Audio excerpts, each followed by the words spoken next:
Hey there. Tonight, we're stepping back a few centuries into a quieter world. A world without phones, cars, or anything louder than a creaky floorboard. We're spending 24 hours in old New England. Not the battles, not the politics, just the simple, ordinary rhythm of life. Cold mornings, warm fireplaces, wooden houses, slow routines, and the gentle sounds of a village waking and winding down. So get comfortable, dim the lights, and let your mind settle. This is history told softly, the kind you can fall asleep to.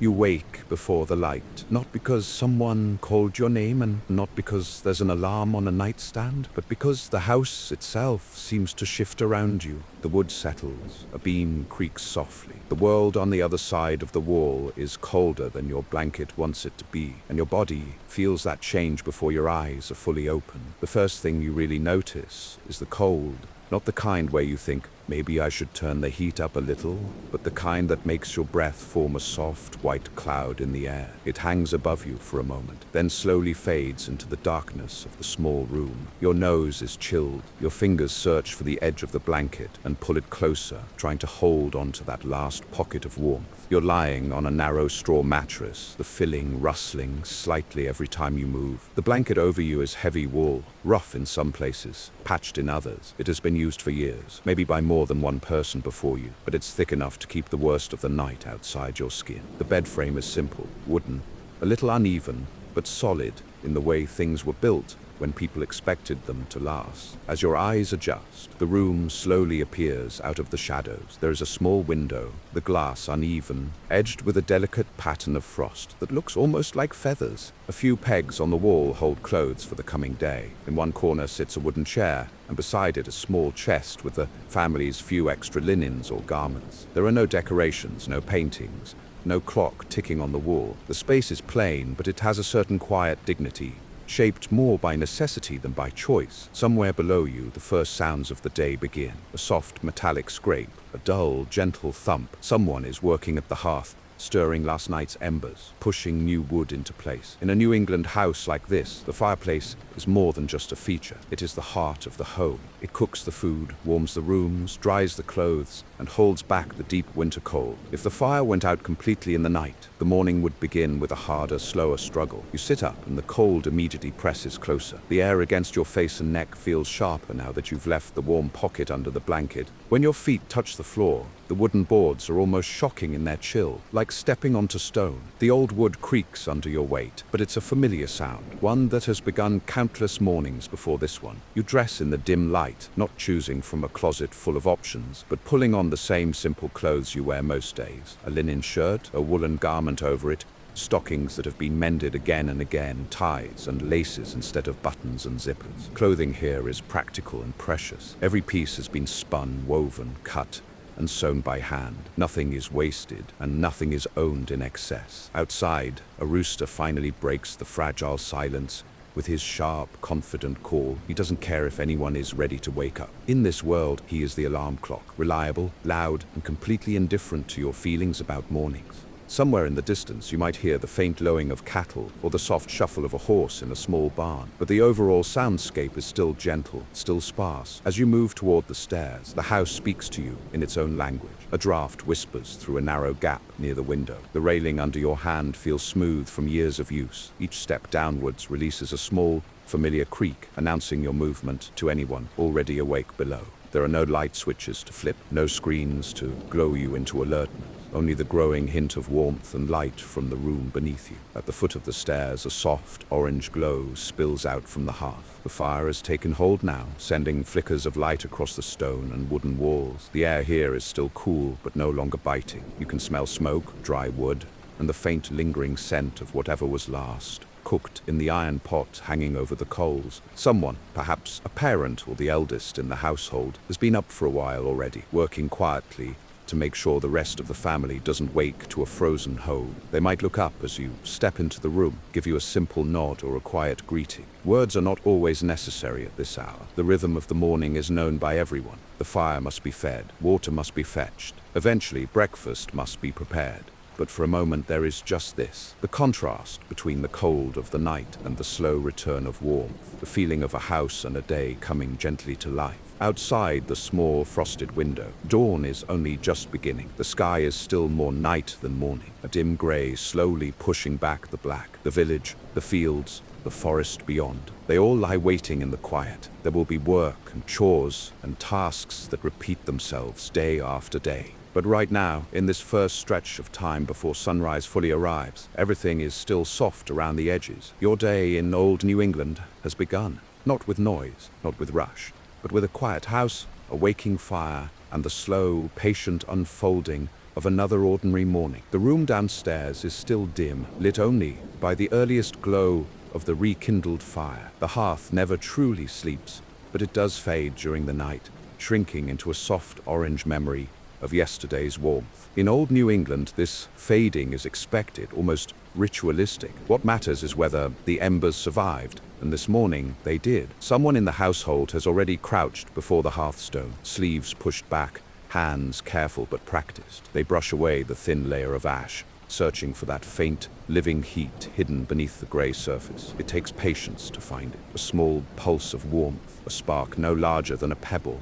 But once it's found, the morning begins in earnest. A few dry twigs are placed gently on the embers, then a strip of birch bark, its edges curled from age. The person leans close, breathing slow, steady air into the fading glow. The spark brightens, flickers, hesitates, then catches. A thin flame grows upward, trembling at first, like a newborn creature learning how to stand. Another breath helps it along, then another, and suddenly the smallest fire becomes a real one again. You stand nearby, watching how deliberate the motions are. Nothing is rushed, nothing wasted. The early hours in New England reward those who move thoughtfully, who understand that warmth comes from skill and patience, not from haste. The fire grows stronger with each passing moment, filling the room with a soft amber light that breaks up the shadows clinging to the corners. The smell of smoke begins to rise, earthy, familiar, grounding. It mixes with the faint scent of last night's dinner, still lingering in the cast iron pot hanging from its iron swing arm. Smoke doesn't stay politely inside the fireplace. It moves outward into the room, into the wooden beams, into every fiber of the house itself.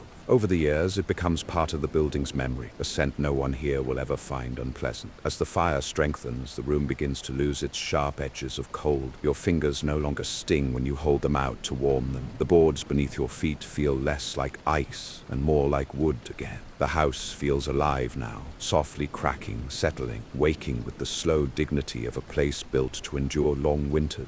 The person who revived the hearth might speak a few quiet words to you, something simple, almost ceremonial. Fire's caught, day can begin. It's not a grand announcement. It's just the truth. Nothing else. Breakfast, chores, warmth, work can happen until this fire exists. You watch as larger pieces of wood are added, not logs chosen randomly, but ones cut and dried months ago, split at just the right angle to burn evenly. Firewood is a year-round responsibility here. Trees cut in winter, stacked in spring, dried through summer, burned in fall and deep winter. When people say life was slower in these times, they don't mean quieter, they mean connected. Every hour ties into another. Every season prepares the next. A kettle is placed near the heat, ready to warm water drawn from the well outside. You can almost hear the faint bubbling beginning already, though it might just be your imagination responding to the glow of the flames. Outside, the world is still grey-blue, holding on to the last moments before dawn. A faint mist sits above the hard earth. The air against the windows is still cold enough to leave beads of moisture along the edges, and the rooster has not yet tired of reminding every living creature that morning is approaching. Someone opens the wooden shutter, just enough to let in a little more light. It's still almost nothing, just a thin ribbon of pale color seeping into the room, but it's enough to see the dust drifting lazily in the warm air, rising from the hearth, catching the firelight in soft golden flecks. More footsteps begin to sound above you now, slow ones at first,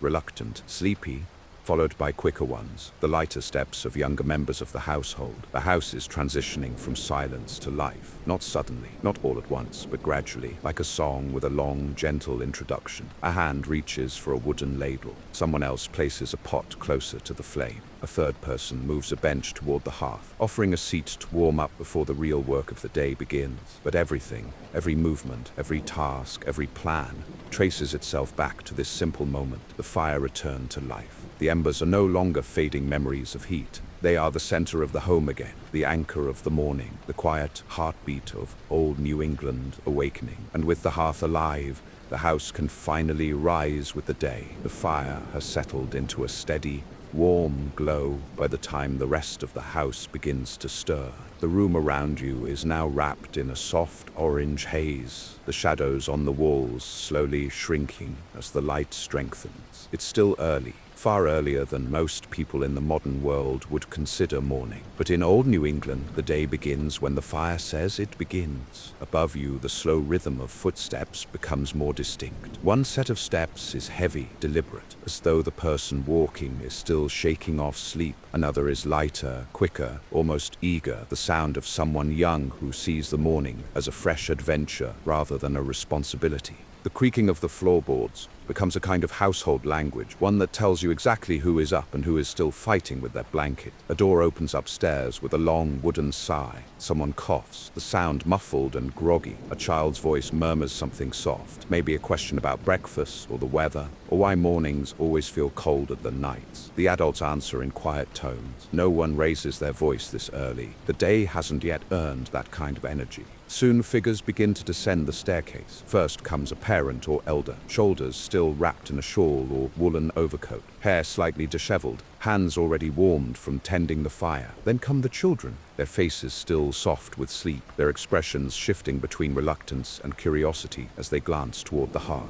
Everyone gravitates to the fire, not because it's dramatic, not because it's central in the modern decorative sense, but because warmth is comfort, and comfort is scarce on mornings like this. The eldest family member sits closest, extending hands toward the flames. The light dances across their features, revealing lines shaped by seasons of hard winters and long days. Nothing about their posture suggests hurry. Old New England mornings unfold at a natural pace, guided more by necessity than by clocks. The younger children cluster nearby, rubbing their eyes, pulling wool stockings higher on their legs. A girl ties the ribbon of her simple cap beneath her chin. A boy shrugs into a linen shirt, still stiff from drying beside the fire the night before. Every garment has been used for years, soft in some places, worn thin in others, but cared for with diligent hands. Clothing is not fashion here. It is preparation, protection, a quiet promise that the cold will not win today. The mother or caretaker begins checking each child, pulling her sleeves straight, adjusting the hem of a shirt, making sure no one leaves the house half-dressed for the weather outside. She doesn't rush, she doesn't scold. These small rituals are simply part of the morning. The father examines a leather boot, runs a thumb along the stitching, and hands it to one of the children with a nod. Footwear matters in a world where roads are mud half the year and ice the other half. A poorly sewn boot is not an inconvenience. It's a problem waiting to happen. One of the older children moves to the small window and slides open the wooden shutter just a little. A thin line of pale blue morning light filters in. It's not much, but it changes the feel of the room immediately. The hearth glows brighter. Dust motes float lazily in the new light. The outlines of the room become clearer. Baskets stacked neatly in a corner. Bundles of dried herbs hanging near the ceiling. A broom leaning against the wall. Outside, the world is waking too. The yard is still covered in a light frost. The trees creak softly as they shift in the early cold. Somewhere, a cow calls from the barn, impatient to begin its own day. Someone remarks on the weather, whether the frost is heavy, whether the sky seems to promise snow, whether the wind sounds calmer than yesterday. Weather is not small talk here. It directs the entire rhythm of life. A gust of cold wind can change the day's tasks. A warm patch of sun can offer an unexpected moment of rest. The family gathers closer to the table, though breakfast is not quite ready. Morning conversation, if it happens at all, is low and practical. A reminder about chores, a question about tools, a note about yesterday's work, and today's continuation of it. There are no clocks ticking on the wall, no loud reminders of the time. People measure the morning by the brightness of the sky, by the warmth of the fire, by the routine of the tasks waiting beyond the door. Gradually, with each passing minute, the house transforms from a cold, dim shell into a lived-in space filled with warmth, movement, and purpose. The children become more alert. The adults begin planning the steps of the day. Hands busy themselves with small tasks, folding a blanket, moving a stool, sweeping a corner, checking a drying rack near the fire. It is a world where every action means something, where nothing happens for show, where the simplest routines carry the the weight of survival. And yet in this moment, with the fire alive and the room slowly filling with morning light, there is a sense of peace, a calm beginning, a slow awakening, a family stepping gently into another day in old New England. By the time the sky outside has shifted from deep blue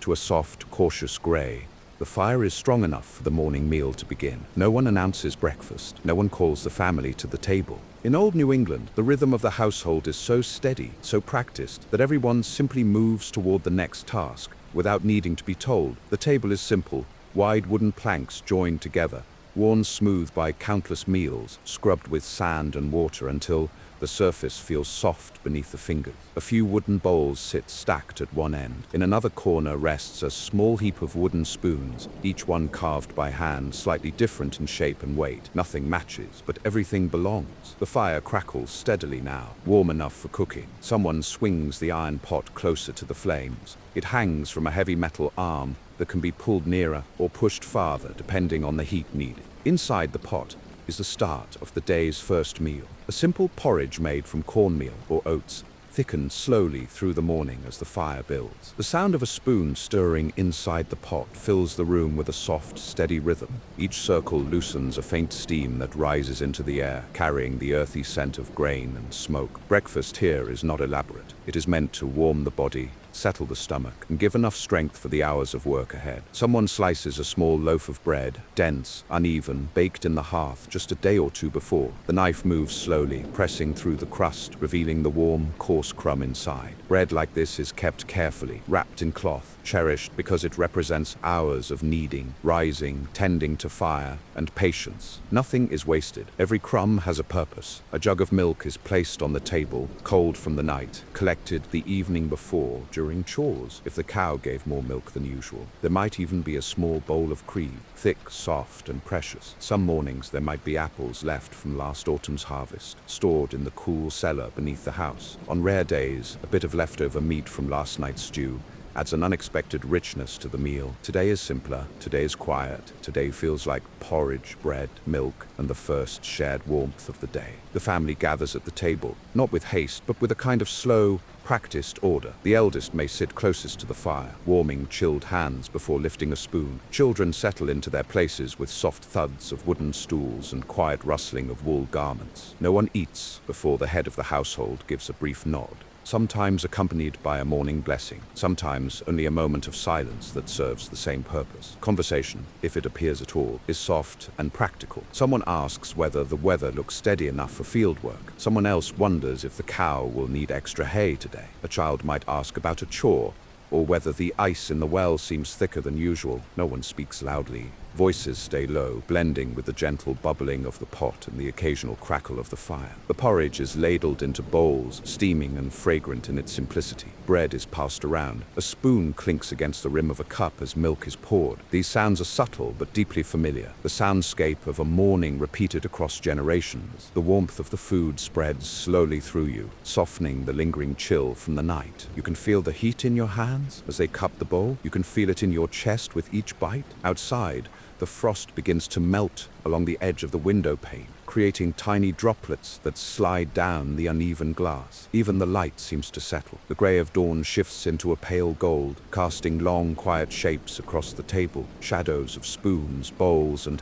hands seem to stretch toward the fire, as if asking for a bit more warmth. Breakfast is not rushed, but it isn't leisurely either. It exists in that careful, balanced space between necessity and comfort. Once the bowls are empty, no one lingers. The day waits outside. Chores, fields, animals, tools, roads. But for a short stretch of time each morning, the household gathers around the table, sharing warmth, sharing silence, sharing the first small strength of the day. Soon, the chairs scrape gently against the floor as people stand. Bowls are rinsed in a basin with cold water. The fire is nudged, checked, fed just enough to last until midday. And as the family moves toward the door to begin their morning duties, the house shifts once again. The quiet of waking turns into the quiet of working. The day in old New England is ready to begin in earnest. When breakfast is finished and the bowls have been rinsed clean in a basin of cold well water, the family begins to face the first true tasks of the day. Morning in old New England is not a moment. It is a sequence, slow, steady, and shaped by necessity.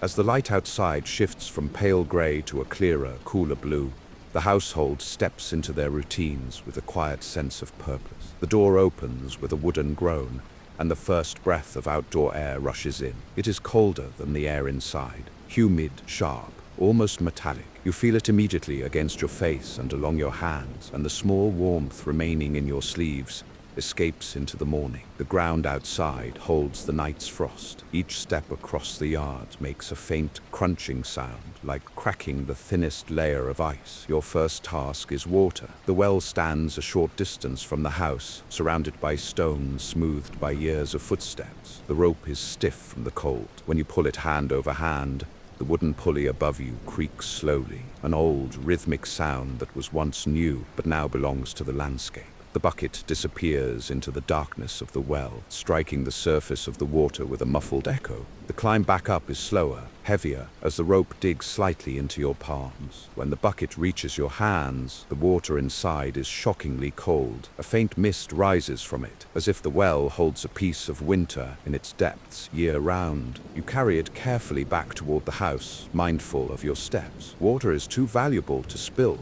especially early in the day. Near the barn, a small group of chickens fusses in the straw, disturbed by the sudden movement in the yard. Their feathers puff out against the cold as they shuffle toward the feed scattered across the ground. A few hop up onto the short fence, tilting their heads with curious, jerky motions, as if evaluating whether you're here to feed them or simply passing by. Your next chore is the animals. The barn door resists a little as you push it open. Inside, the air is warmer, thick with the scent of hay, old wood, and the familiar presence of livestock. A cow shifts her weight, hooves clacking gently against the floor. She lifts her head when you approach, her breath forming soft, white clouds that float upward toward the beams. You fill her trough with fresh hay, spreading it evenly. The animal eats slowly, rhythmically, without haste. The quiet chewing blends with the scratch of straw beneath your boots. In another stall, a horse flicks its ears at the sound of your steps, waiting patiently for its share of grain. You run a hand along its neck, feeling the warmth beneath its coat, a stark contrast to the cold morning outside.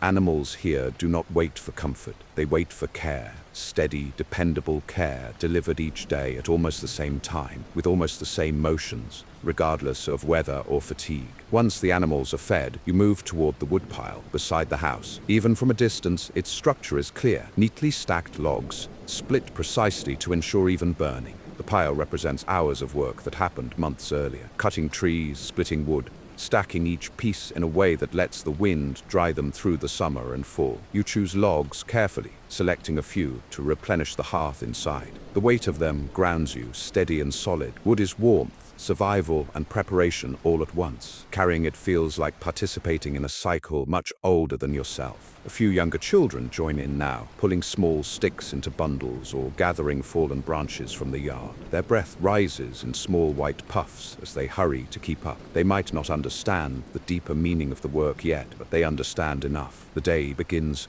with contribution. As you carry the wood back to the house, the first color of true morning appears along the horizon. It is not bright, not yet, but a soft, golden hint that warms the sky behind the bare branches of trees.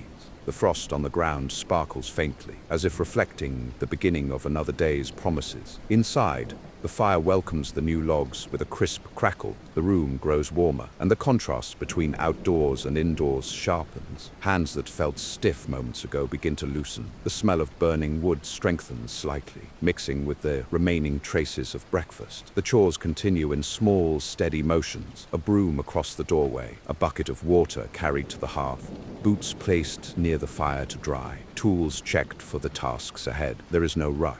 There is no lingering either. The pace is simply natural. Morning chores in old New England do not feel like a list to complete, but like a rhythm to step into, an essential movement shared by everyone in the household, repeated through seasons, shaping not only the day, but the very structure of life. And as the sun finally rises above the tree line, casting long shadows across the yard, the first stage of the day comes to a close. The family has gathered water, cared for the animals, brought in wood, and prepared the home. The world is waking fully now, and the next part of the day quietly waits. With the morning chores finished and the sun finally warming the frost off the rooftops, the household turns toward the next part of the day, one that belongs especially to the children. In old New England, learning is not separate from daily life. It is woven into it, stitched between chores, responsibilities, and the quiet rhythms of a world that moves at the pace of the seasons rather than the clock. Some mornings, children attend a small community schoolhouse. Other mornings, they remain at home, learning from parents or older siblings. And many mornings, the tasks of the farm or household claim as much time as any book or lesson ever could. Today feels like a school day, one of those cool, clear mornings when the road is firm enough to walk and the sky offers enough light to make studying possible. Inside the house,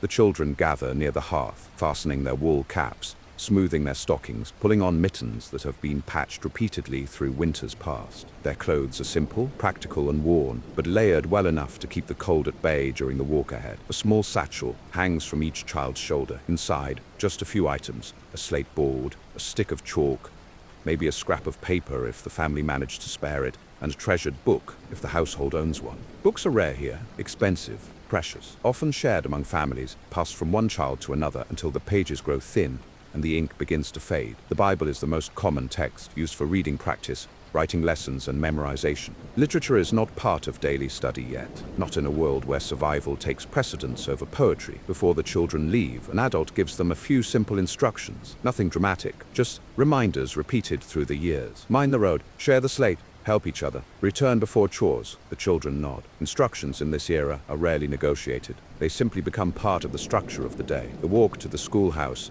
takes them along a narrow path, lined with bare-branched trees. Frost crunches beneath their boots. The air smells faintly of pine, wood smoke from neighboring homes, and the early dampness of the forest. Their breath lifts into the cold in soft white clouds that disappear almost as quickly as they form. The world is quiet this time of morning, just the distant call of a crow, the rustling of small animals in the brush, and the faint hum of wind moving between the trees. There are no cars, no engines, no noise, but nature's own slow awakening. The children talk in low voices, sometimes laughing, sometimes falling silent for long stretches as they watch their footsteps mark the frozen earth. When they reach the schoolhouse, the sound of their boots on the wooden porch breaks the stillness. The building itself is small and plain. One room, one door, one narrow chimney. The walls are whitewashed, though the paint has aged in places. Inside, the room is warmed by a small fire in a potbelly stove, its metal sides glowing faintly. Desks are arranged in rows, simple benches, some slightly uneven, worn smooth by generations of hands and elbows. A few slates rest on the shelves near the front. The teacher's desk is little more than a wooden table with a stack of papers, a quill, and a small bottle of ink. The teacher greets the children quietly. Lessons begin not with ceremony but with routine. A verse to read, a list of words to copy, a line of numbers to solve.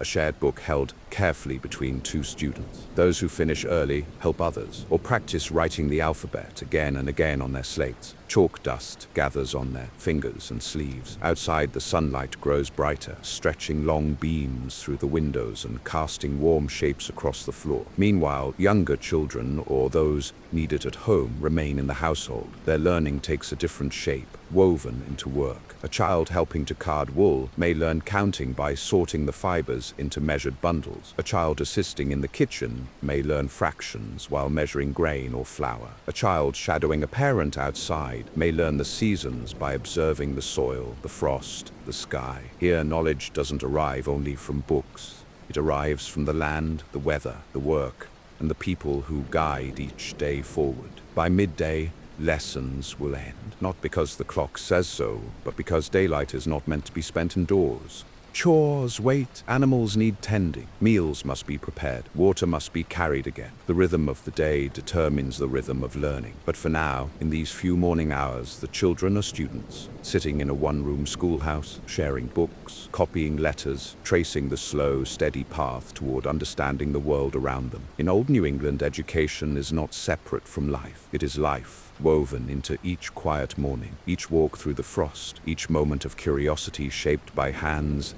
hearth, and home. When the morning lessons finish, or when the household tasks shift enough to free a few hours, the path to the village becomes the next destination. In old New England, the village is not far.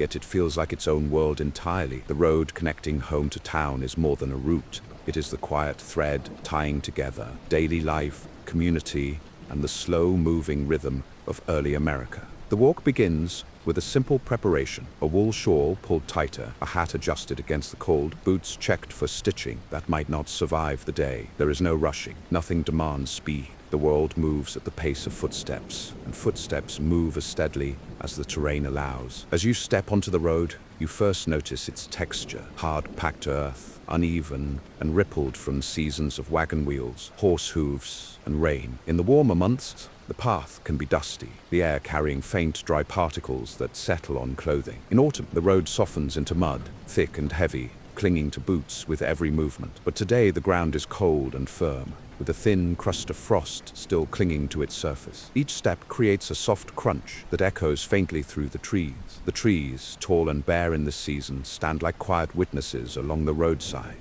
Their branches interlace above you, forming a loose canopy that filters the pale light of morning. Every so often, a small gust of wind rattles through the limbs, sending down a quiet sprinkle of frost or a single leaf that remained long after its season. Breath hangs in the air as you walk, not just yours, but anyone traveling with you. It rises in bursts, soft, white, ephemeral, then disappears almost instantly, swallowed by the cool air. There is a profound silence along this road. Not absolute silence. Nature never allows that. Instead, it is a layered quiet, the kind modern ears rarely experience. You hear the distant cry of a crow perched somewhere unseen, the faint rustle of squirrels chasing each other through dry underbrush, the slow moan of a branch shifting under the weight of last night's frost. But one thing you do not hear is noise made by people. No engines, no machinery, no horns, no hum of distant traffic, only the rhythm of footfalls and the occasional swish of wool clothing brushing against itself. When the wind changes direction, you catch the scent of wood smoke drifting from the village ahead, a gentle sign that you are drawing closer. That smoke may come from a baker starting early, from a blacksmith heating his forge, or from homes where fires never truly die. The mixture of scents, burning pine, damp earth, cold air, creates a sense of calm anticipation. The road widens slightly as it nears the village, shaped not by design, but by years of foot traffic, wagons, and livestock. You might pass neighbors along the way, each greeting offered with a nod or a short, polite word. In these times, conversation on the road is brief. People respect the silence of morning and the work waiting ahead. If snow has fallen recently, the journey looks entirely different. Snow dampens every sound, softening each step until the world feels padded and distant. The landscape becomes a muted canvas of white and gray, broken only by dark branches and the trail of footprints marking where others have passed before you. In heavy winters, villagers strap on simple wooden snowshoes, spreading their weight to avoid sinking too deeply. Every movement becomes slower, more deliberate, yet strangely peaceful. In spring, the walk is muddied, unpredictable. Thawed streams cut shallow paths across the road, and boots return home caked with earth. Yet even then, the road holds a kind of promise: the smell of damp soil, the call of returning birds, the early green buds appearing hesitantly along the branches. But today, the cold morning keeps everything still. The clarity of the air, the firmness of the ground, the faint warmth of the rising sun, all combine to make the journey quiet and steady. As the first roofs of the village appear in the distance, small, low, and clustered, the energy of the walk shifts. You see thin trails of smoke curling from chimneys. You hear a door closing somewhere, a dog barking once, a cartwheel creaking as someone prepares for their morning trade. The village is awakening. Its sounds are gentle, rhythmic, purposeful, hammer on wood, voice to neighbor, horse snorting as it's harnessed for the day. You approach not as a visitor, but as a familiar part of this place. The road behind you disappears into the morning mist. The village ahead opens slowly, like a page turning in a book, and with each step forward, old New England reveals another quiet chapter of its daily life. The village sits quietly beneath the rising sun, a collection of wooden buildings arranged with more practicality than design. There are no paved streets, no signs glowing in windows, no fixed reminders of time beyond the shifting light. But one building draws attention the moment you approach. Modest, weathered, and unmistakably important. The general store. It is not large, yet it feels like the center of everything. Its wooden porch is worn smooth by countless footsteps. The door hangs slightly askew on its hinges, opening with a soft, reluctant creak, as if acknowledging every visitor personally. A small bell above the threshold might ring if the owner has fashioned one, or perhaps there is only the sound of the door itself, groaning quietly as you step inside. The air is different here, warmer, denser, filled with a mixture of scents that tell the story of the village better than any spoken words. You smell dried herbs tied in bundles along the beams, the earthy scent of potatoes stored in barrels, the tang of leather harnesses hanging near the wall, the faint sweetness of molasses sealed in heavy clay jugs. These aromas blend into something familiar, comforting, and distinctly tied to daily survival. Light filters through small windows, landing in soft, dusty beams across the room. The dust dances slowly in the air, drifting like tiny motes of memory suspended inside the morning. Shelves line the walls, simple, sturdy, built to hold the essentials that the village relies on. There are sacks of flour stacked neatly near the corner, their tops folded carefully to keep out damp. Wooden crates hold onions, apples, and sometimes salted fish wrapped tightly in cloth. A stack of candles sits nearby, each one shaped by hand, slightly uneven, but perfectly usable. At the counter, the storekeeper offers a quiet greeting. There is no formal sales pitch, no rush, no forced enthusiasm, just a nod, perhaps a small smile, and the understanding that this place exists because everyone needs something from it, and everyone contributes something in return. The storekeeper knows each family, each farm, each season. Their knowledge isn't written in ledgers alone. It lives in conversations, in habits, in the small exchanges of goods and information that shape daily life. A villager stands near a barrel of nails, scooping a few dozen with practiced hands. Another examines a length of fabric unrolled across a table, running fingers over the weave to judge its strength. A child, allowed a moment of curiosity, stares intently at a shelf holding tin cups or small tools, items their household might replace only once every few years. This store is not simply a place to buy things. It is a gathering place, a quiet hub of the town's communication network. Someone mentions that a neighbor's cow calved earlier than expected. Another reports that the blacksmith's forge is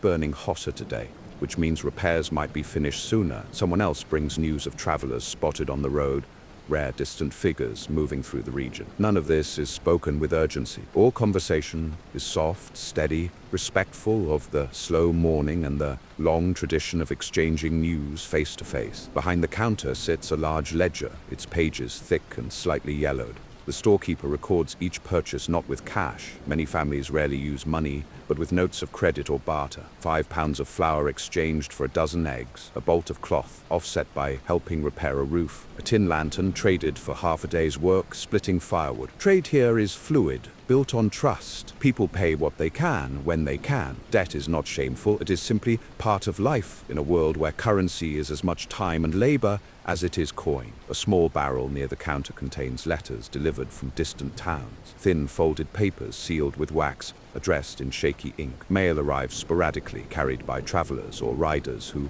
pass between villages when weather allows. Receiving a letter is an event unto itself, often read aloud multiple times, shared with the household, treasured for months. As you walk deeper into the store, you notice tools resting along the back wall, axes with worn handles, iron hinges for doors, fishing hooks, needles, and spools of thread. These items are not luxuries, they are lifelines. A broken tool can delay an entire season's work. A new tool can change a family's ability to prepare for winter. The fire in the store's small stove crackles with a gentle sound. Someone warms their hands beside it. Another sets down a basket of eggs to barter. A child tugs at a parent's sleeve, eyeing a jar of peppermint drops, rare treats so valuable that a single piece might be shared among siblings. Every movement inside the general store is slow, deliberate, rooted in purpose. Yet there is also a calmness to it all, a sense that life does not need to hurry to be meaningful. By the time you step back onto the porch, the sun has climbed higher, bathing the village in a soft, golden light. Smoke curls lazily from chimneys. Horses shift in their harnesses. People move through the streets with the gentle certainty of a community shaped by steady, predictable work. The general store fades behind you, but its atmosphere lingers. The scent of wood and grain, the warmth of the stove, the quiet hum of human routine echoing softly as you continue along your path through old New England. As you leave the general store behind, the sounds of village life begin to blend into a gentle, familiar rhythm. Nothing is loud, nothing is rushed. Every noise feels like part of a larger pattern, the steady pulse of a community shaped by work done with hands, tools, and time. Just a short walk from the store, the first workshop comes into view. Its structure is simple: timber walls darkened by years of smoke, a wide open doorway, and the unmistakable glow of fire inside. This is the blacksmith's shop, the heart of the village's labor, where raw metal becomes the tools that hold everyday life together. Inside, the air is warmer than anywhere else in town.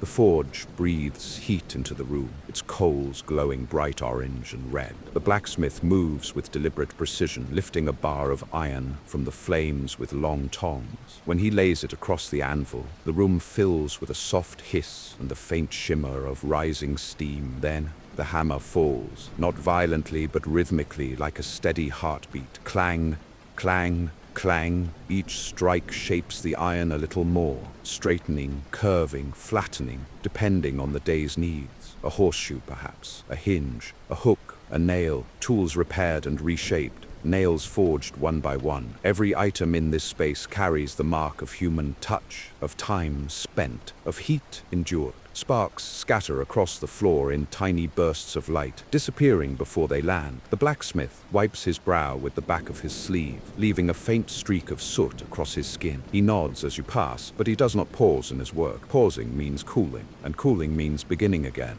The smell here is a mixture of smoke, hot iron, and damp earth, the scent of creation in its most practical form. Just beyond the smithy lies the mill, its tall wooden frame standing over a narrow stream that runs behind the village. The mill turns constantly when the water flows well, its wheel creaking gently as it dips into the current, lifts and turns again. The sound is repetitive, soothing, almost hypnotic, a slow groan of wood, an occasional splash, the steady hum of stone against stone inside. Inside the mill, the air is filled with the soft dust of ground grain. Two enormous stones circle one another, grinding corn or wheat into meal. It is not a fast process, but it is reliable.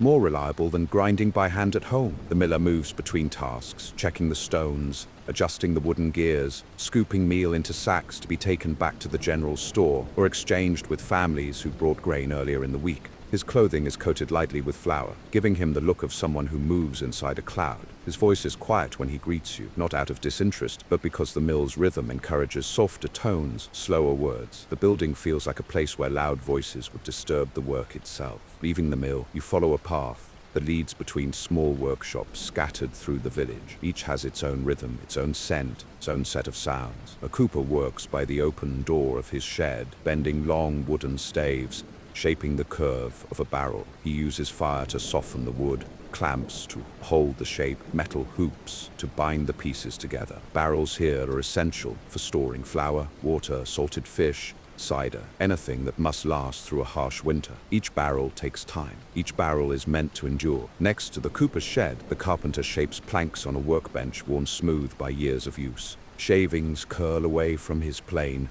in long, soft spirals, collecting at his feet like thin wooden ribbons. He measures by eye as often as by tool, his hands steady from repetition rather than speed. The scent of fresh-cut pine lingers in the air, clean and sharp. Near the far edge of the village, a woman works at a spinning wheel. Her motion is fluid, steady, and grounded, drawing wool into thread, guiding the fibers between her fingers with practiced ease. The soft turning of the wheel offers a gentle counterpoint to the louder crafts around her. Wool becomes thread, thread becomes fabric, fabric becomes clothing, blankets, or sacks. Every object has a path, and every path begins with hands. All of these crafts, blacksmithing, milling, coopering, carpentry, spinning, create the invisible infrastructure of the village. They are the quiet engines that allow the community to survive. There is no factory here, no mass production, no quick replacement. Every item is made deliberately, and everything used must be repaired often. You watch as two villagers carry a wooden beam between them, exchanging a few low words about a barn that needs reinforcing before winter storms return. A child stands at the edge of a workshop, watching their parent work, learning without even realizing it, absorbing motions, habits, patterns. Within these trades lies more than skill. There is patience, there is endurance, there is cooperation. Each craft supports the others. Each worker depends on the whole. As you step away from the workshops, the sounds linger behind you. Hammer on iron, wheel on water, saw on wood. These sounds are not noise, they are reassurance. A village alive, a community functioning, a day moving forward in the steady cadence of labor. And with the morning deepening into midday, you continue onward, ready to witness the next quiet chapter of old New England life. By the time the sun reaches its quiet peak above the village, never blazing, never overwhelming, just a steady glow filtered through cool New England air, the morning's labor begins to soften. Tools are set aside, shoulders loosen slightly. The rhythm of the day shifts from exertion to nourishment. Midday in old New England is not a grand affair. It is not loud or hurried or indulgent. It is simply a pause, a moment carved gently into the center of the day, meant to restore enough strength to finish the hours that remain. As the bells of the meeting house or the distant call of animals signal the turning of the day, people drift back toward their homes or gather near shaded spots outside. The walk back is slower than in the morning. Boots no longer crunch through frost, but now press into earth, warmed just enough to soften the ground. The air carries the scent of pine, smoke, and faint traces of grain dust from the mill. Inside the house, the hearth is still warm from breakfast, though the fire has settled into a more modest glow. Someone adds a small log or two, not enough to blaze, but enough to coax the pot back to life. The room fills once again with that familiar warmth, soothing after the cool labor of the morning. The midday meal is simple, predictable, and comforting. A pot of stew left simmering from the previous night, a loaf of bread sliced thin to make it last, a wedge of cheese wrapped in cloth, apples stored in the cellar since autumn, perhaps a piece of dried meat softened in broth to bring back its tenderness. These foods do not promise variety, but they offer consistency, and in this world, consistency is a quiet form of security. The stew is ladled into wooden bowls, its aroma carrying across the room. Rich, savory, earthy. The steam rises in gentle clouds, fogging the edges of the bowls and softening the air above the table. Someone places a jug of cider on the table, its cool sweetness a welcome contrast to the warmth of the meal. The family gathers again as they did in the morning. There is no ceremony, but there is a sense of connection, of being drawn back from the individual tasks of the day to sit together for just a little while. Talk is minimal, often drifting between short observations and news exchanged earlier in the village. A father might remark on the condition of the tools repaired at the blacksmith. A mother might note that the laundry will dry well in today's breeze. A child may share a small detail from the morning lesson, a new word copied on a slate, or a number learned for the first time. The voices are calm, steady, never rising above necessity. Even laughter is soft here, not restrained but naturally quiet, shaped by a culture that values simplicity and composure. As the meal ends, some family members linger just a moment longer, letting the warmth of the food settle inside them. A brief rest, just enough to recharge, not enough to be considered leisure. Leisure in these times is almost unheard of during daylight hours. One person may sit by the window for a quiet minute, watching the road. Another may rest their hands on the table, absorbing the warmth of the bowl that was just held. A younger child might curl against a parent's side, granted a few moments of slowness before afternoon chores begin. Outside, the village moves at an equally gentle pace. A cart creaks somewhere down the road. Chickens cluck softly as they wander the yard. The horse in the nearby stable shifts, settling into a patch of sunlight. Nothing urgent demands attention. Not yet. The day has reached its quiet center. But the pause does not last long. People here do not measure time by clocks, but they feel instinctively when the rest has reached its end. Soon the bowls are rinsed. The remaining stew is moved farther from the heat. The fire is settled so it will last until evening. Without wasting precious wood, the house becomes purposeful again. Hands that rested now move back to their tools. Feet find familiar paths toward the barn, the fields, the workshop. Voices fade as each person returns to the work waiting beyond the walls. Midday in old New England is not about indulgence. It is about balance, a small gathering of breath in a life shaped by labor. And as the sun drifts past its highest point, casting longer shadows across the yard, the day begins to lean toward its second half.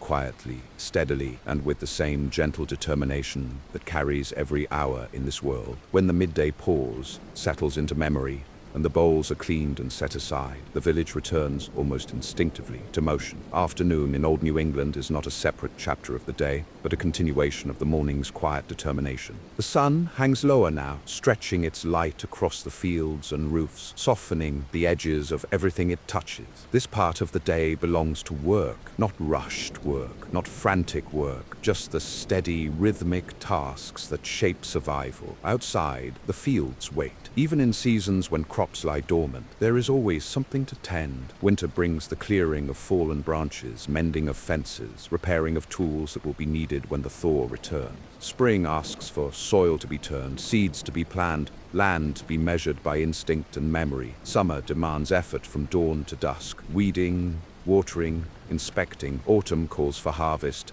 gathering, storing, and preparing for the cold months. Today, the fieldwork feels like maintenance, a gentle continuation of tasks that never truly end. Someone walks the fence line, checking for loose boards or gaps where animals might wander through. The fence posts are rough beneath the palms, weathered by seasons of rain, snow, heat and frost. Each board that creaks or shifts slightly must be fixed, not later, not eventually, but now. Before a wandering sheep or curious cow turns a small weakness into a large problem. Near the barn, tools are laid out: axes, hoes, rakes, a saw with a wooden handle polished smooth by years of use. Each tool is inspected carefully. A loose handle is tightened, a dull edge is sharpened with slow, deliberate strokes. Tools are not disposable here. They are inherited, maintained, and valued. The earth outside feels firmer now than in the morning. The frost has retreated, leaving patches of soil dark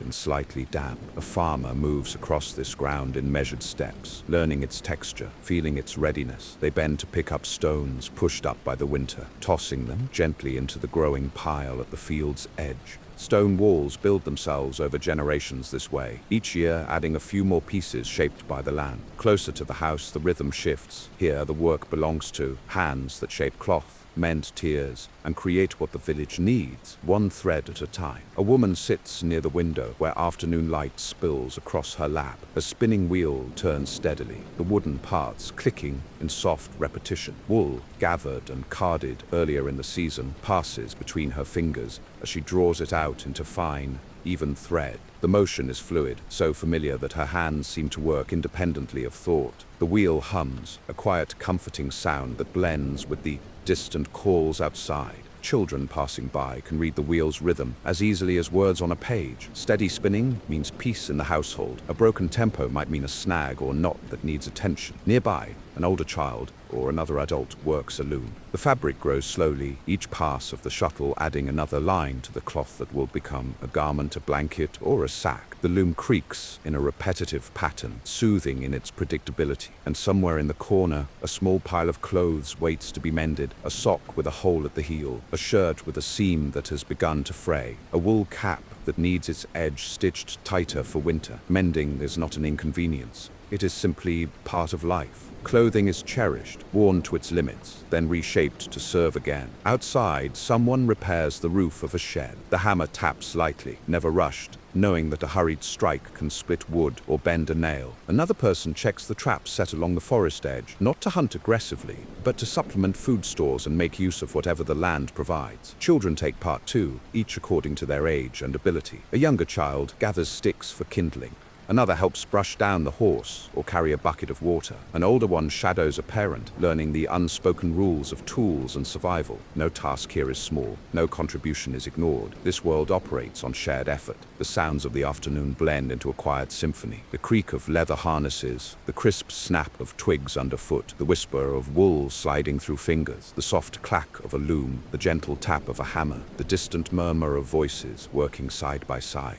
Every movement belongs to something larger than itself. As the sun lowers further, shadows stretch long and narrow across the ground. The golden light warms the side of the barn, glows against the wooden siding of the house, and lingers on the tops of the trees. It is the kind of light that announces, not loudly but clearly, that the day is beginning its slow descent toward evening. And yet no one stops, not quite yet. There is still more to finish before the world begins to dim. Afternoon labor is steady, grounding, necessary. A reminder that life here is held together not by single grand acts, but by countless quiet ones. And with each tool put away, each fence mended, each thread woven, the village moves a little closer to the peaceful hours waiting at the end of the day. As the afternoon stretches on and the rhythm of work continues, you begin to understand something deeply woven into life in old New England. A single day is never just a single day. Its shape, its pace, its demands, everything changes with the season. The tasks may look the same on the surface, but the meaning of each movement, each breath, each sound outside the window shifts subtly as the year turns. Here, the seasons are not background scenery. They are partners, teachers, and sometimes adversaries. They dictate what can be done, how it must be done, and when the work must pause or press harder. Today, as you walk through the yard or stand beneath the dimming afternoon sky, the season you inhabit is only one version of many. It is easy to imagine this exact same moment unfolding in a different time of year,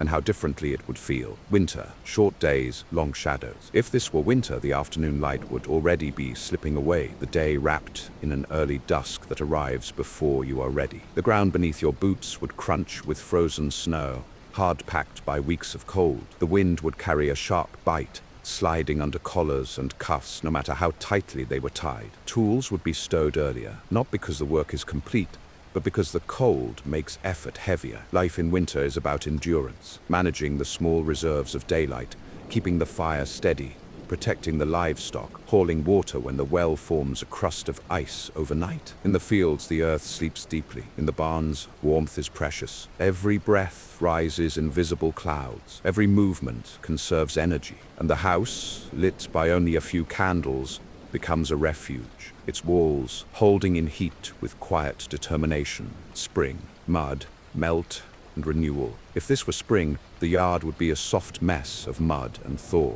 Each step would sink just slightly, pulling at your boots. The air would smell of wet earth, new growth, and the faint sweetness of sap rising in trees.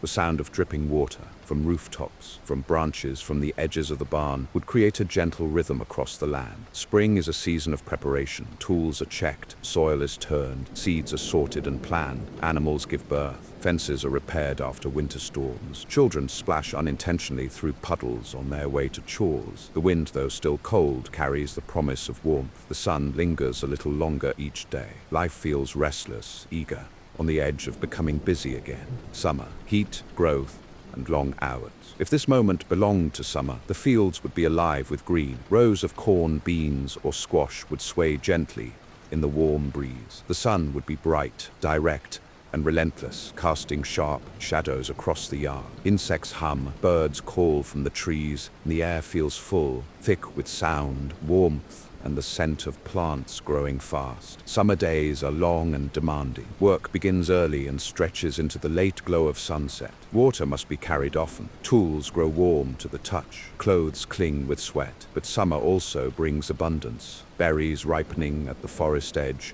vegetables appearing in the garden, and the subtle comfort of knowing that the land is giving back after months of careful tending. It is a season when the world feels wide open, generous and buzzing with life. Autumn, harvest, chill and quiet, preparation. If this were autumn, the air would hold a crispness that makes each breath feel clearer. Leaves would crunch beneath your feet, swirling in small gusts as the wind passes through the trees. The sky would be a deep, polished blue, the kind that appears only when the heat of summer has retreated. Autumn is a season of urgency, not frantic but deeply focused. Fields are harvested, root vegetables are dug up and stored. Wood is split and stacked carefully for winter. Clothing is inspected for wear. Food is preserved in jars, crocks, and barrels. Animals grow thicker coats. The sound of saws cutting through logs echoes across the yard. Smoke from multiple chimneys rises in pale, curling trails. Families move with purpose, knowing that the long quiet of winter waits just beyond the horizon. Autumn is work, but it is satisfying work, the kind that fills you with a sense of readiness. And today, the season you walk through now may be mild, the air cool but gentle, the daylight steady.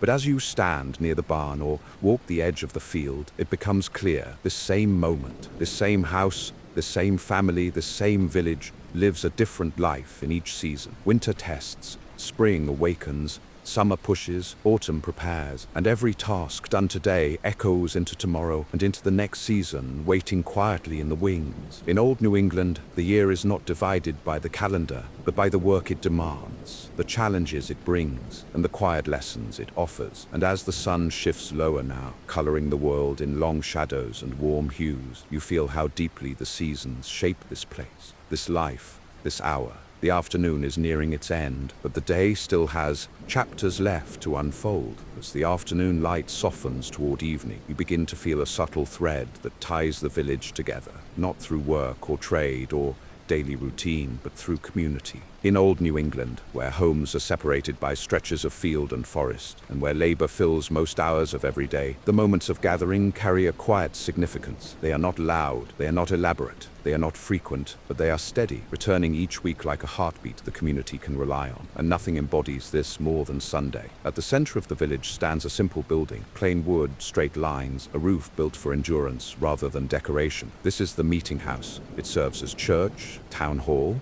gathering place, schoolroom, and in some ways, the symbolic anchor of life here. On Sundays, the meeting house becomes the village's quiet voice. There are no bells ringing loudly across the fields. Instead, families begin walking toward it when the morning sun lifts just high enough to touch the tops of the trees. They come slowly, dressed in their cleanest garments, still plain, still practical, but brushed free of ash, dust, or the signs of the week's work. The air around the meeting house feels different, as though even the wind knows to move more softly. People speak in low tones. Children are guided gently to walk in straight lines. Boots tread carefully across the wooden steps leading inside. The door opens with a faint groan, revealing long wooden benches arranged in neat rows. There is no grand altar, no ornate decoration, only light filtering through the windows, illuminating the simplicity of the room. Inside, voices drop to whispers. Families sit together, parents, children, grandparents. No one arrives very early, no one arrives late. They simply gather as the morning dictates. A minister or elder stands at the front, offering words of guidance, scripture, and reflection. The cadence is slow, measured, and steady.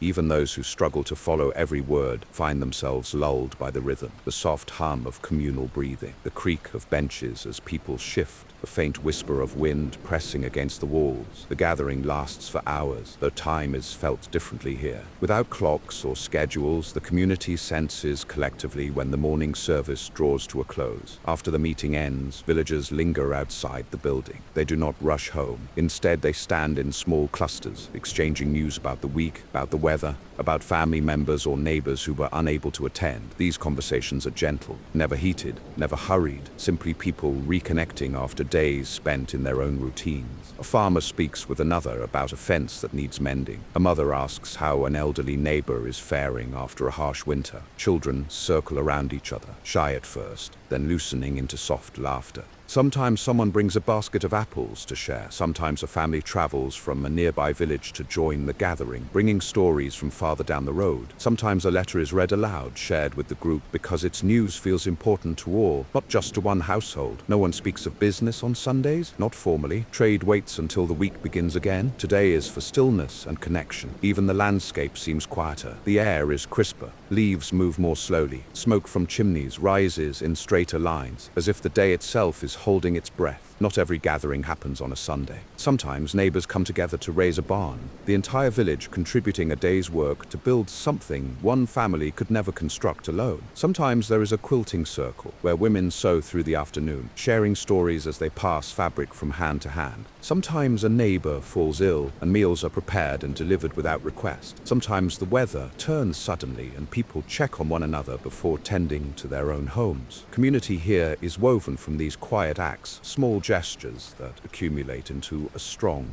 resilient fabric. People rely on one another not because it is polite, but because life insists on it. No home stands alone for long, and though voices rarely rise above conversation and gatherings rarely extend into celebrations, there is comfort in this understated connection, a steady pulse that reassures every family that they are not isolated in their work, their challenges, or their hopes. As the sun dips lower, Sunday's gathering dissolves gently. Families drift back along the same paths they arrived on, moving through fields and across narrow roads. Their footsteps are slower now, their minds quieter. The meeting house stands silent once more, ready to return to its weekday duties. But the feeling it offered, the sense of belonging, the affirmation of shared life, lingers in the air like the last rays of evening light. And as you walk back toward the house, hearing the distant lowing of cattle or the soft bark of a dog settling for the night, you realize that community is not an event here. It is a presence, steady, subtle, and woven into every day. As the light of day begins to fade and the shadows stretch long across the yard, the village retreats slowly into the gentle rituals of evening. There is no rush, no loud signal that the day has ended, only the soft dimming of the sky, the cooling of the air, and the instinctive understanding that work must now give way to rest. Inside the house, the hearth awakens again to its evening purpose. The fire, which had been left to burn modestly through the day, is fed a few fresh logs. Flames rise with a renewed glow, casting warm light over the room. The scent of burning wood deepens, rich and familiar, and the warmth spreading from the hearth becomes the anchor of the household once more. Someone begins preparing supper. The rhythm is unhurried. A pot of stew reheated from earlier in the day, a loaf of bread placed near the fire to soften, perhaps vegetables brought in from the garden, carrots, onions, or beans, to be chopped and tossed into the pot. If the family was fortunate enough to salt or smoke meat during the previous season, small pieces might be added to give the stew more depth. The sounds of preparation are soothing in their predictability. The knife tapping gently against the wooden board, the soft bubbling of the pot, the rustle of fabric as someone moves around the room. A few children sit on stools near the hearth, their legs swinging idly, watching the flames dance across the logs. They talk in soft voices, sometimes asking questions still lingering from the day, sometimes simply sharing small discoveries, a rock they found near the road, a new word they learned at school, a story whispered by a neighbor. Older family members may work on small tasks while supper cooks. Someone mends a tear in a shirt, guiding the needle through fabric in neat, careful stitches. Someone else braids a length of rope or sorts through a small box of candles to see which ones are still usable. The glow of the fire reflects off the polished wood of the table, the metal of tools, the smooth grain of the floorboards. When supper is finally ready, the family gathers around the table. The room is dim, lit only by the fire, and perhaps a single candle placed in the center. A flickering light softens every edge, turning the simplest objects into warm silhouettes. The bowls are filled. Bread is passed from hand to hand. Steam rises from each bowl, curling like ribbons through the air before disappearing. Conversation is gentle, reflective. The questions of the afternoon become stories in the evening. Did you see this mill running stronger today? The blacksmith finished the plow blade. The schoolmaster assigned new passages for reading. The weather seemed to shift, perhaps frost again tonight. There is comfort in these exchanges, comfort in knowing that the day, with all its quiet challenges and small victories, can be spoken aloud before it settles into memory. After the meal, the bowls are rinsed and set aside. The fire is stirred, not to blaze brightly, but to offer steady warmth through the approaching night. The candle continues to burn, casting shadows that sway gently with the movement of the flame. Supper slowly transforms into evening. Someone begins telling a story, maybe a tale from an elder's childhood, or a simple account of something that happened in the village years ago. Stories here are not grand or embellished. They do not aim to impress. They unfold in soft tones, shaped by memory and passed down through years of quiet retelling. Children listen with eyes half-lidded, the warmth of the room pulling them toward rest. Their imaginations drift between the flickering firelight and the soft cadence of the storyteller's voice. The younger ones lean against parents or siblings, heads resting on shoulders, blankets drawn around them for comfort. Outside, the village settles into stillness. The last glow of daylight fades behind the trees, leaving the world bathed in the tender blues and grays of early night. Smoke rises from chimneys in thin, wandering trails. Somewhere, a dog barks once, then falls silent. The wind moves slightly, brushing against the shutters like a passing thought. Inside, the house feels smaller, cozier, more complete. The day's tasks have ended. The warmth of supper lingers. The stories weave a thread of connection through the room, gathering everyone into the same quiet, shared moment. Soon the candle will be snuffed, the fire will be banked, and the house will shift once more into the soft breathing of night. But for now, in this space between work and rest, between day and darkness, the home glows with gentle light, holding on to the final peaceful hours before the world grows still, as the last traces of supper fade from the air and the stories settle into silence. The household begins a slow transition from evening into night. This is not a hurried shift. It is a series of small, familiar rituals, each one simple, each one essential, each one marking the day's gentle descent into rest. The fire is the first to receive attention. Someone crouches at the hearth, guiding the embers into a glowing, compact bed beneath a layer of ash. This is called banking the fire, a practice learned through generations. The goal is not to extinguish the flame, but to coax it into a long, deep sleep, warm enough to revive in the morning, quiet enough to last through the coldest hours of the night. The iron poker moves slowly, nudging coals into a mound. A log is placed on top, not to ignite fully, but to smolder. A faint crackle escapes, then softens. The room dims slightly as the flames draw inward, becoming calmer, steadier. With the fire prepared, the household turns to securing the home. Doors in old New England are not locked with elaborate mechanisms, but with sturdy wooden bars or simple iron latches. They rarely keep out people. Crime here is rare, but they do protect against wind, wandering animals, and the deep cold that prowls the edges of the night.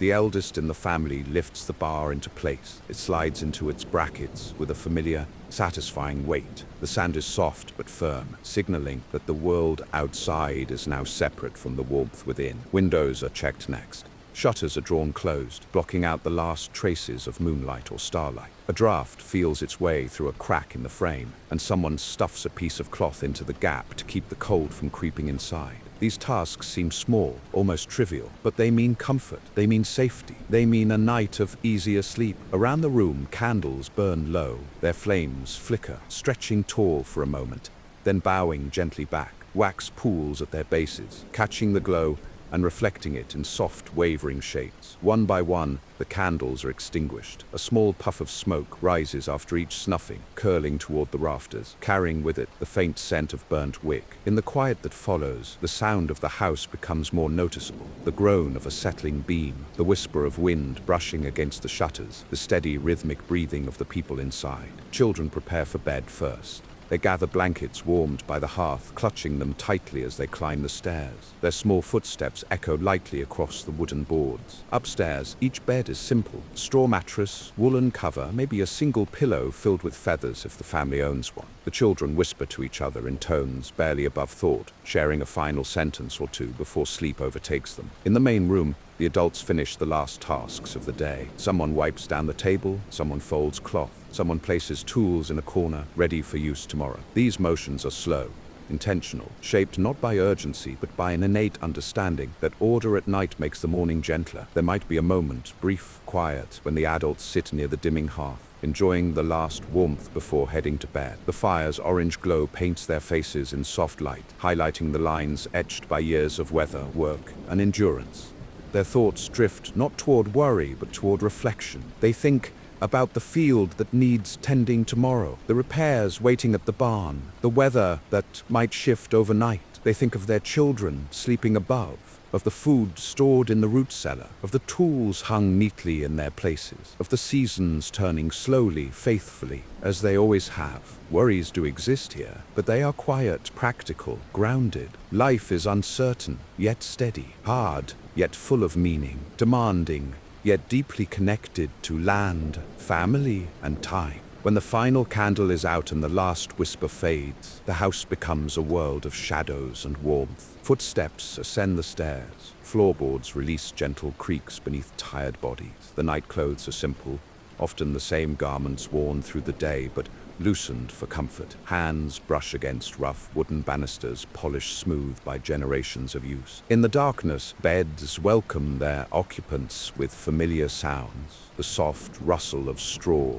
the weight of wool shifting across a mattress, the sigh of someone finally lying down after a long, steady day. The house grows still. The village beyond grows still. Only the faint glow of the banked fire remains, breathing quietly in the hearth like a small pulse of life. Outside, The wind whispers across the fields. An owl calls from a distant tree. The sky spreads itself wide over the land, stars appearing in scattered patterns that early settlers once used to tell the time long before clocks were common. Inside, sleep takes the household one by one, not abruptly, but gently, as though each person is being wrapped in the calm of the day just lived. Night settles fully, the world holds its breath, and old New England drifts into silence, ready to dream until dawn calls again. Night in old New England is unlike night in the modern world. There are no streetlights glowing beyond the windows, no distant hum of engines, no soft electric buzz hiding beneath the silence. When darkness comes here,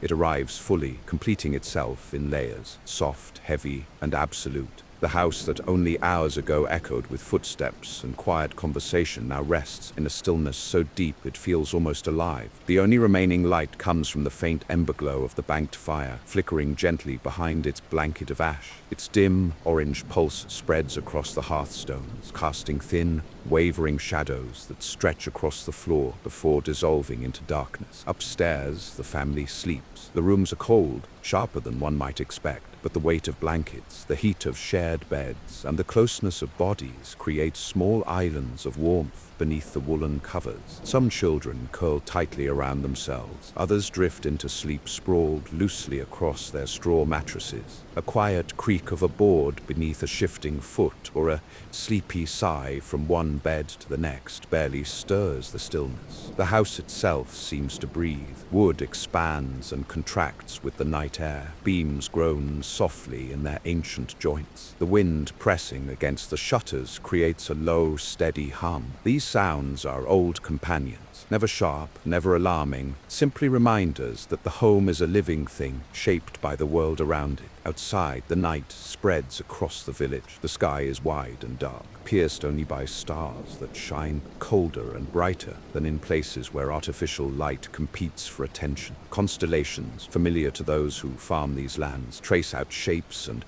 stories above the rooftops. The moon, if present tonight, floats silently over the fields, silvering the frost and making the quiet world glow with a pale, ghost-like softness. Even the animals settle. Cows shift gently in their stalls. Chickens fluff their feathers, their eyes half closed. A horse occasionally stamps a hoof, resettling its weight before returning to rest. From time to time, the faint hoot of an owl drifts across the yard, low, hollow, and strangely comforting. There are nights when storms roll through. If tonight were one of those nights, the wind would rise slowly, building itself into a long, wandering howl that threads through the cracks of the house. Rain would drum against the roof in steady pulses, sometimes soft, sometimes fierce. Thunder, distant and muffled by thick clouds, would rumble like a conversation happening far across the hills.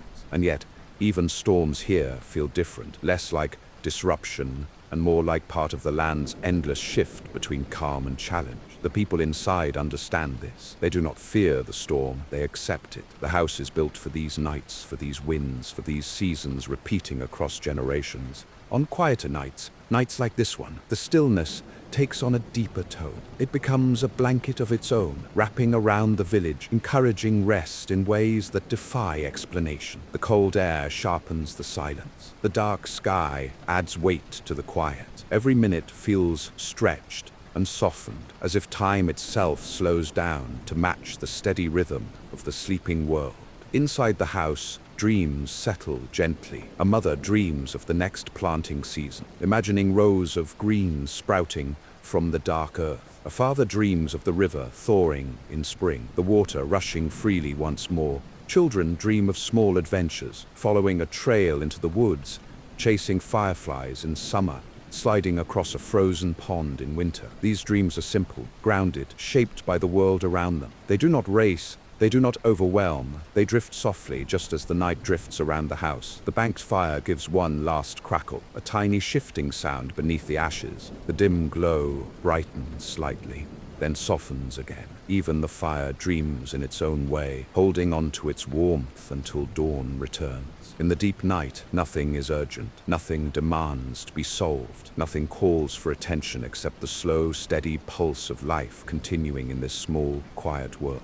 Hours pass unnoticed. The stars shift, gliding across the sky in patterns older than the village itself. The moon, if it is awake tonight, sinks slowly behind the trees, and then, almost silently, the first hint of dawn appears. Not a dramatic light, but a faint whisper of pale blue along the horizon. The darkness thins, the frost glimmers, the world stirs. The fire will soon be coaxed back to life. Boots will step onto cold boards. Voices will murmur in sleepy greetings. The rooster will declare the start of a new day. But for now, for these last few moments, old New England sleeps in perfect stillness, wrapped in darkness, held by quiet, awaiting the gentle return of morning.